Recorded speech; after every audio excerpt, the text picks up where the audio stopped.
Alright, today I'm going to be reviewing Shield of Sparrows by Devney Perry.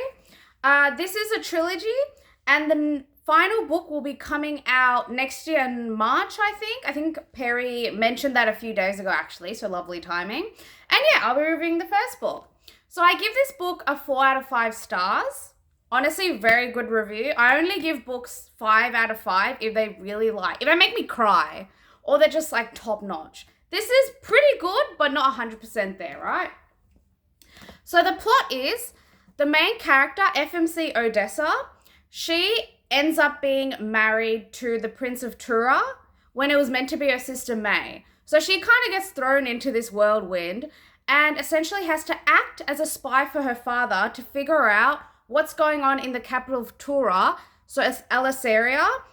Once again, guys, please remember, I read these books, no audiobooks, and romantasy pronunciations of romantasy names, places. They just love to make it really complicated. So if I'm pronouncing it wrong, that's why.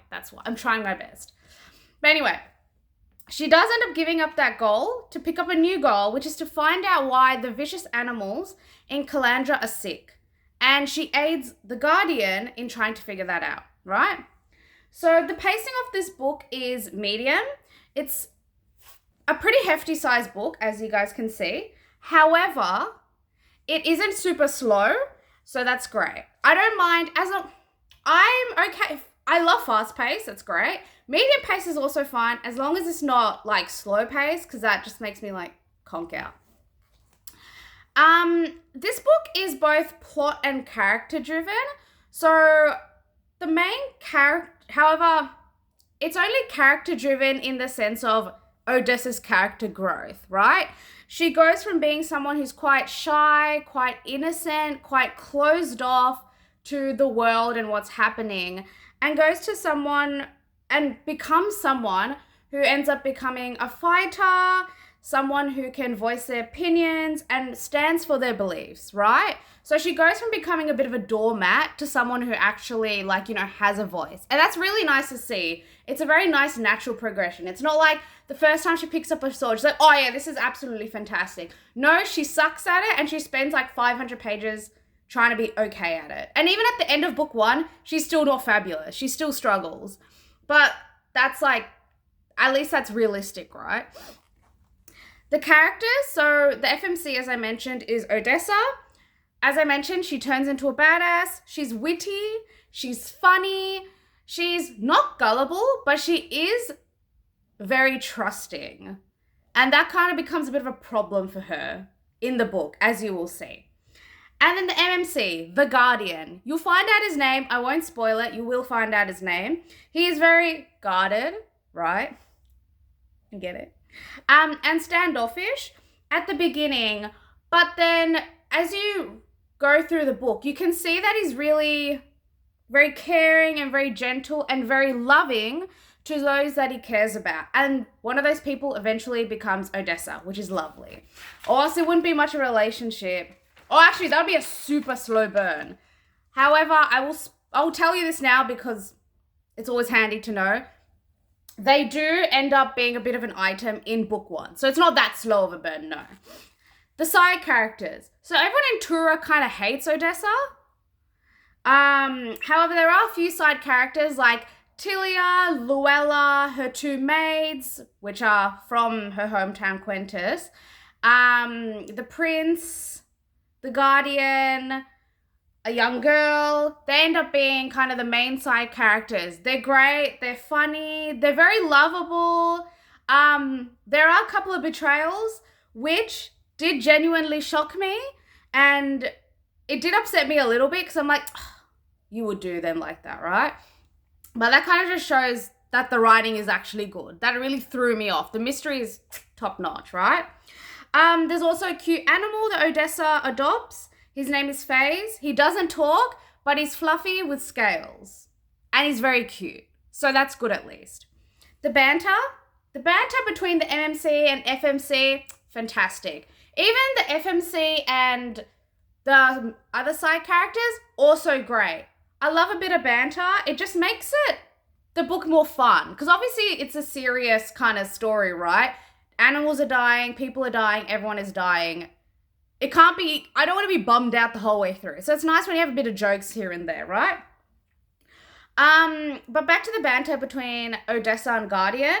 It's very natural. It's very like, I'm not going to lie, from the get-go, they're like flirty. Okay? So there's a bit of something there, right? The tension, chef's kiss. The tension is great. You know, he teaches her how to fight. She forces herself onto the mission to help figure out the cure. So there's a lot of like close proximities throughout the book. So a lot of chances for there to be banter. Because the Guardian has a really nice, like a very, a great kind of habit of just kind of like disappearing. Like they'll be chatting, she'll turn around, he's like, oh, I'm a head out. Toodles.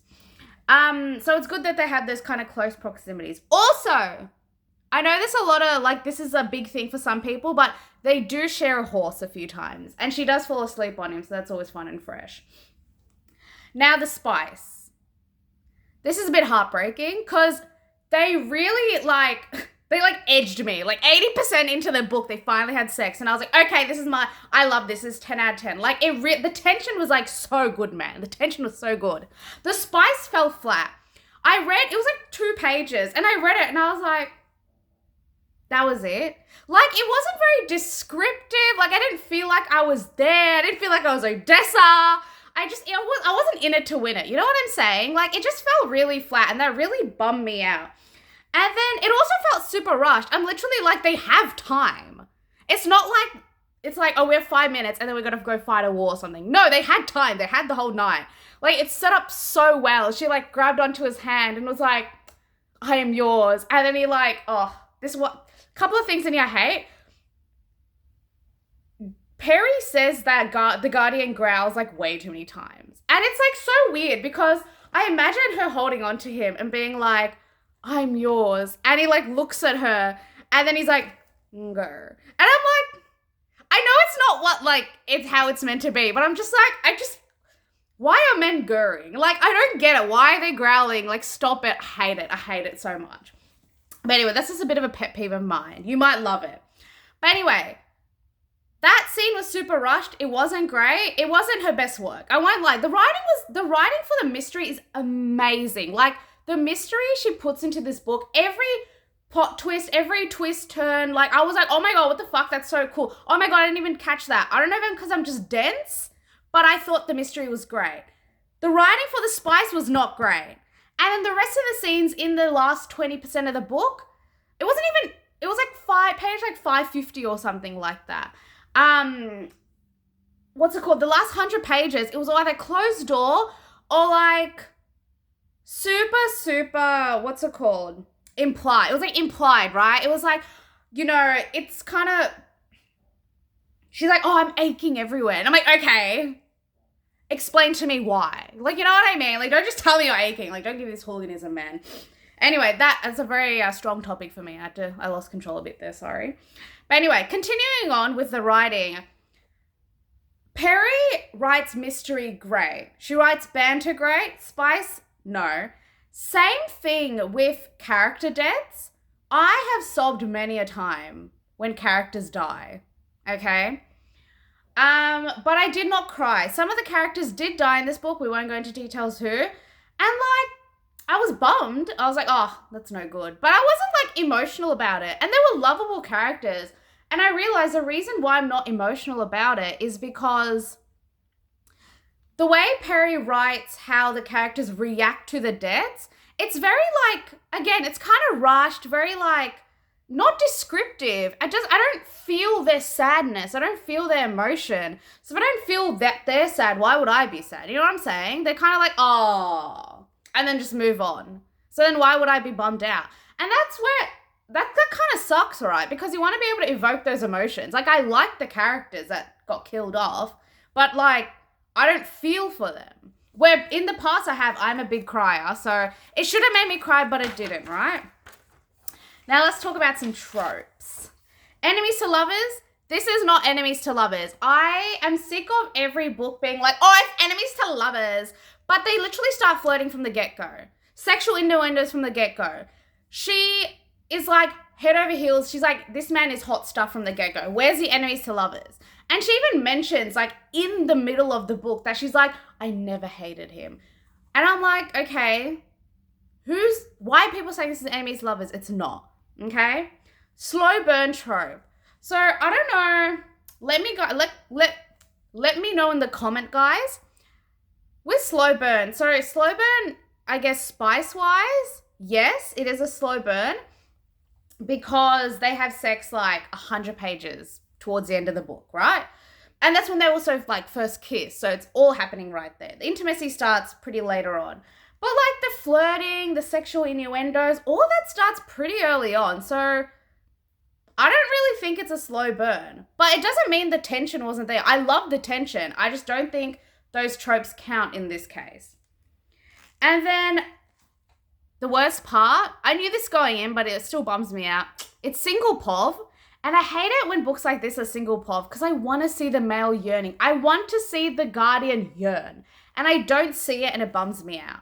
But this book did end with a chapter from the POV of the guardian. So I'm really hoping that continues into the second book. And yeah, those are my thoughts. Those are my opinions. Overall, a really great book. I am keen to read the second one. I have put it on hold.